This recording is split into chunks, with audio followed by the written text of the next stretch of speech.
Welcome into the Wiltfong Whiparound with Steve Wiltfong. I'm your host, Josh Newberg, and today is Monday, November 25th.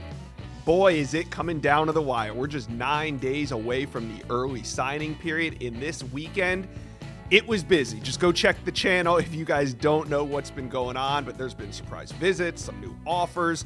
We got new predictions rolling in, and I think we're going to break some more news on this show. We got Steve Wiltfong. He is the #1 recruiting insider. I was going to say in the country, but really it's in the world. So you guys just sit back for the next 20, 30 minutes and get caught up on all things recruiting. All right, let's bring in Steve Wiltfong. And Steve, you know where we're starting. We're starting in Columbus because #1 offensive tackle David Sanders made that surprise visit to Ohio State, committed to Tennessee. You reported on this channel on Saturday that it was going to go into Monday morning, the visit, and it did. So tell us, what's the latest on David Sanders? Yeah, David Sanders Jr. and his family are on their way back to Charlotte after a 2+ day visit to Ohio State. And I think the Buckeyes are in the thick of this recruitment for the stretch run. David committed to Tennessee in August. Since then, he was Mr. Vol.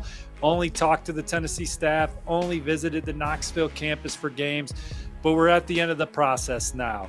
Dotting I's, crossing T's, making sure. Ohio State was a close runner-up the first time around. Back up to Columbus to take another look at Ohio State.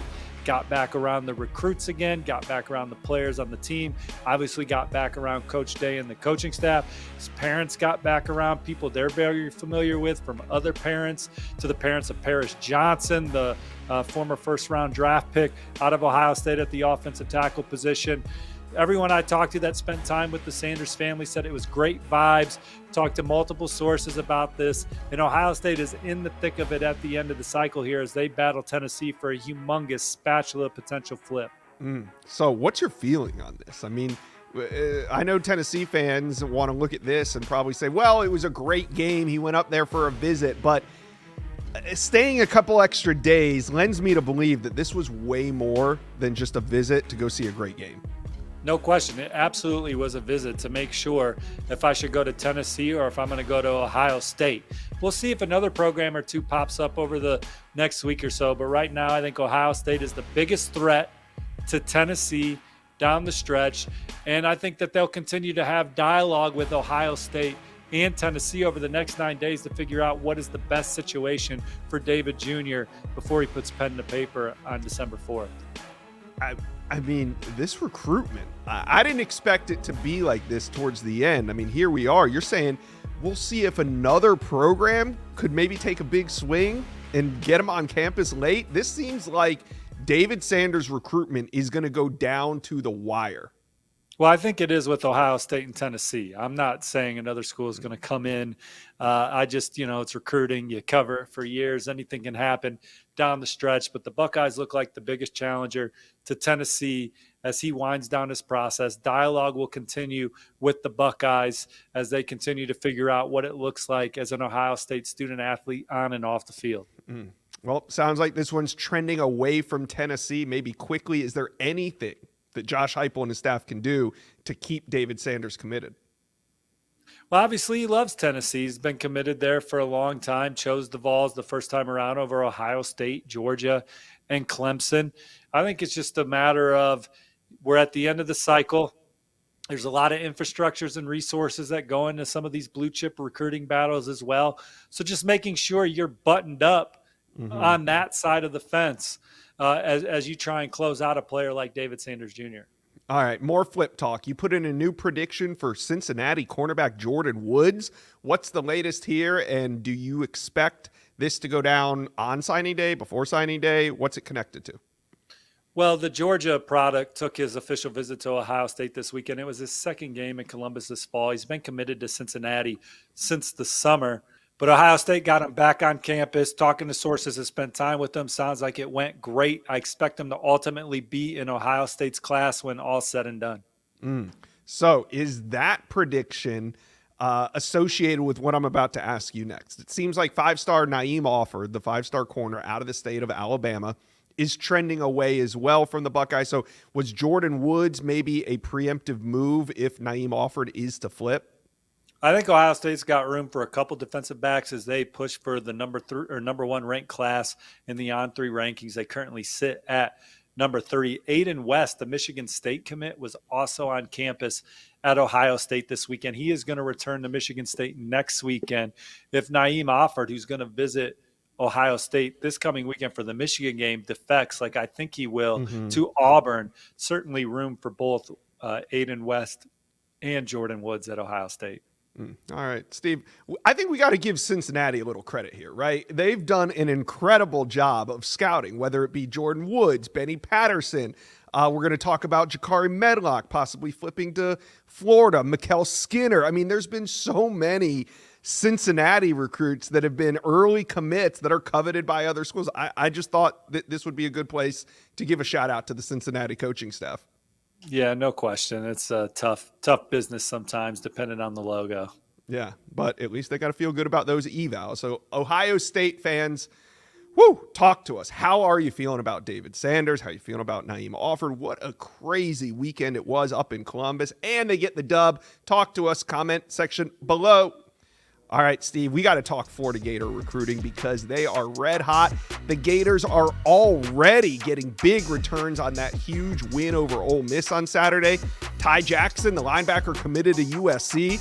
Not committed to USC anymore. He flipped to the Florida Gators Monday morning, but it sounds like there could be more to come. Guys, do me a favor right now. Florida Gator fans, smash that subscribe button. We're here. We're talking Gator recruiting, and it's hot. All right, Steve, we got a couple flip targets that were on campus.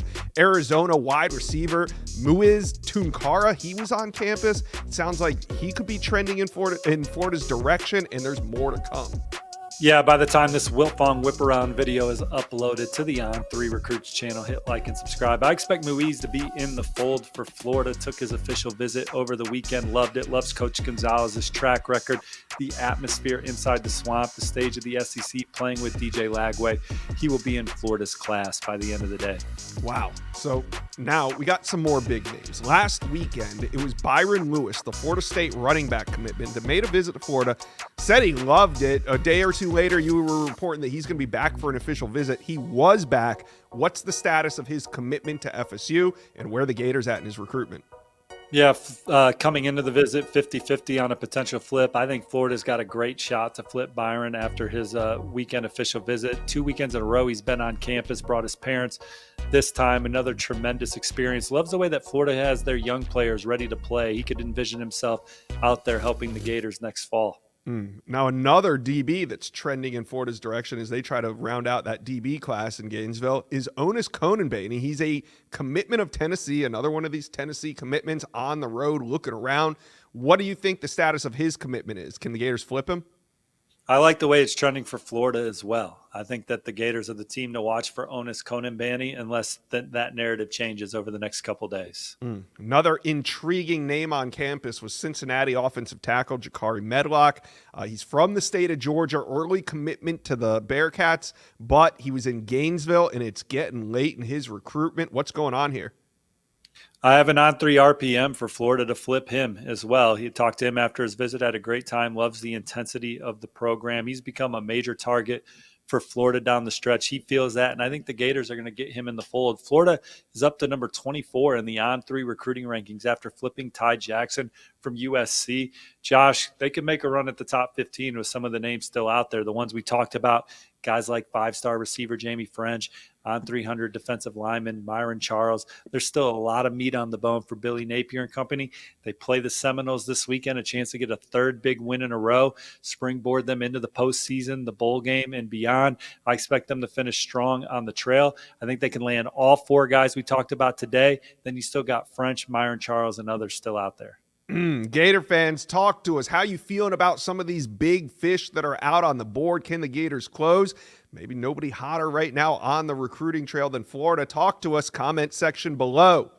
All right, Steve, let's talk Michigan Wolverines recruiting as Michigan is making moves on some of the biggest names in the country. And it's all happening after flipping Bryce Underwood.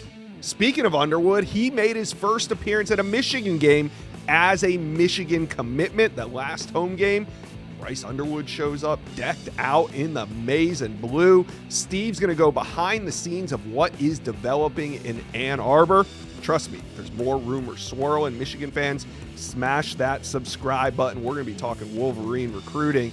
Jump on board, hit subscribe. All right, Steve, let's start with Edge Javian Hilson. This was one of those surprise visits that got broken on Friday, and Javian Hilson from Cocoa Beach, Florida, shows up on campus for the first time this season. No coincidence that it comes after that Bryce Underwood news, but Steve, what's the latest on Hilson? Well, Sharon Moore was at Hilson's game the Friday beforehand, also checking out their quarterback commit, Brady Hart.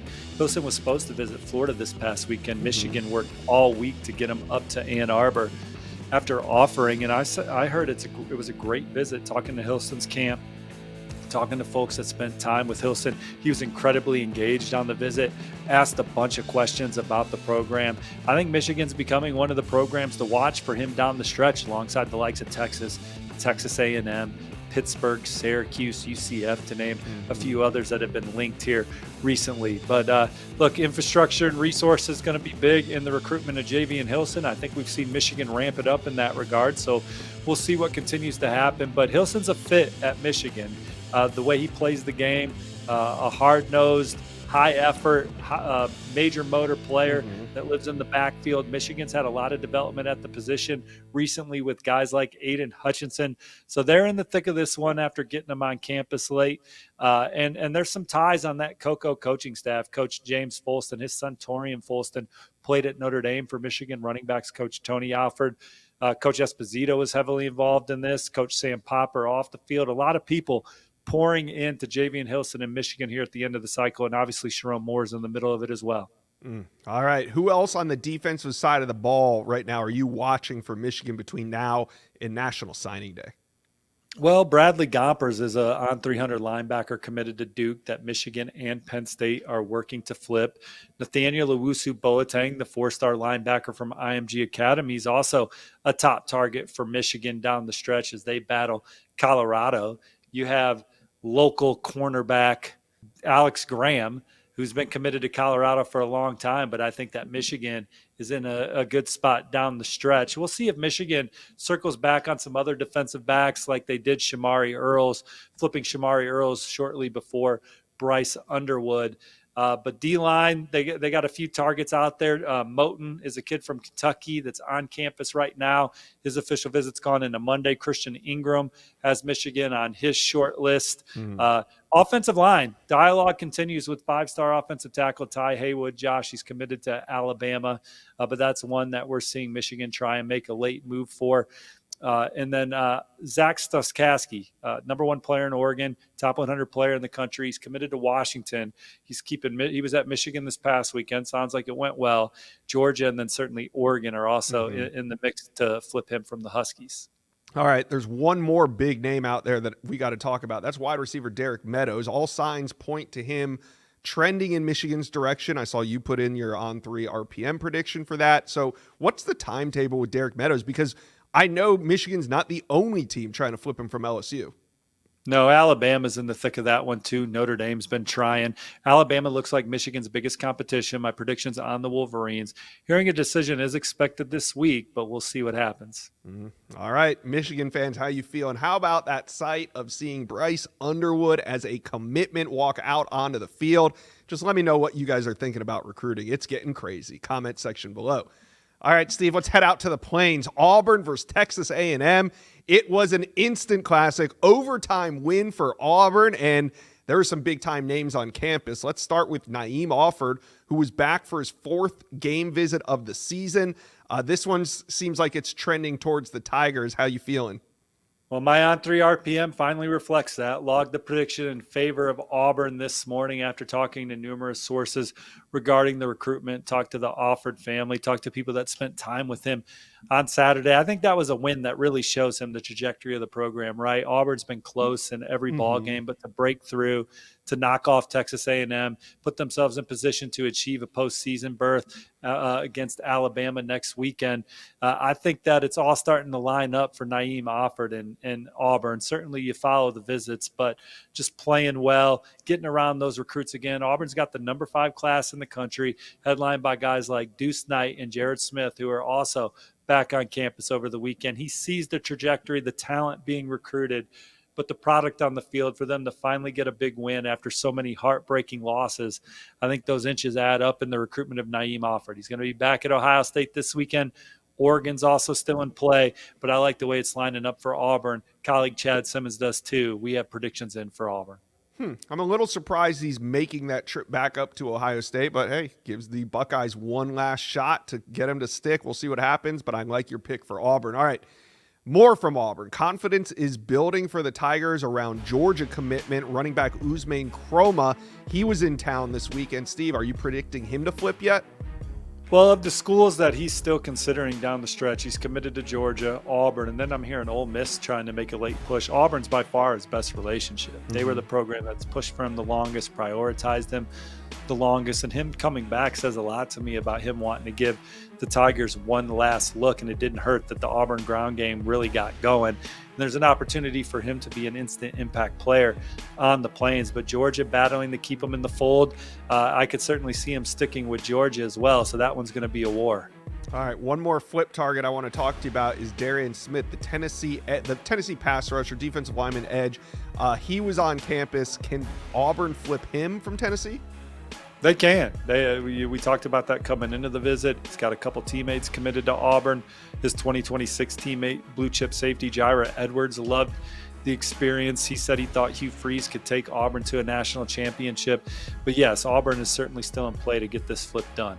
All right, well, we can't talk Auburn recruiting if we don't talk about the biggest official visitor that was on campus over the weekend. That's 5-star defensive lineman Justice Terry from the state of Georgia. He was in for that OV. Steve, what are you hearing? I'm not sure I realized till this morning that Manchester, Georgia, where Justice is from, is only about 35 minutes away from the Auburn campus. So proximity going in Auburn's favor, relationships with that staff. Kenyatta Watson, he doesn't have a longer standing relationship in college football. Vontrell King Williams has done a nice job recruiting him, the defensive line coach. It was a tremendous atmosphere. He felt at home around the players. I think that Justice Terry and his family gave Auburn reason to believe that they have a great chance to land him during the early signing period. He's not going to commit till December 6th. My RPM's still on Georgia, but I have an eyeball on Auburn moving forward. All right, Auburn fans, how we feeling after that big overtime win? Recruiting looks like it's coming through. Talk to us, comment section below. All right, let's talk about the latest developments on the recruiting prediction machine as we're just 8 or 9 days away from the early signing period. And this weekend, there were some major moves being made. We're going to talk about it with the great Steve Wiltfong. But first, do me a favor, smash that subscribe button. We're getting down to signing day. Things are getting crazy. We want you guys to be on board. Hit subscribe. All right, Steve, let's talk about a couple recruits trending in Tennessee's direction. First of all, let's talk running back Dwayne Morris. He's committed to USC. He's been talking to the Volunteers for a couple weeks now. Is it time for him to flip?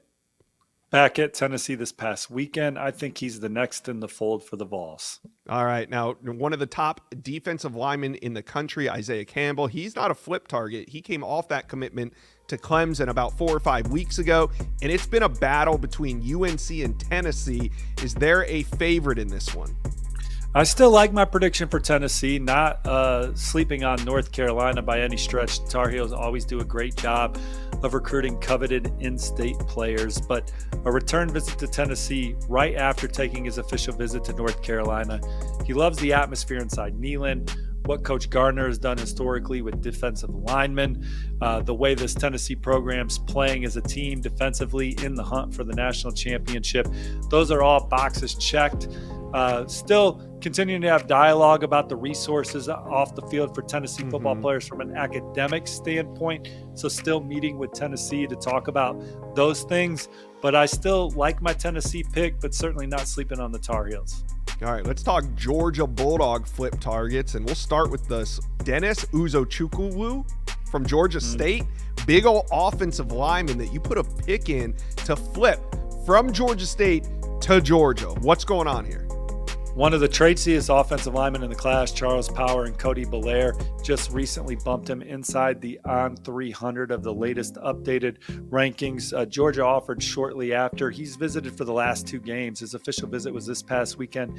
Had a great experience. I love the way it's trending for Georgia. I think he'll be in the class. All right, now we got another Georgia flip. This one from Boise State, potentially. Quarterback Hezekiah Millender.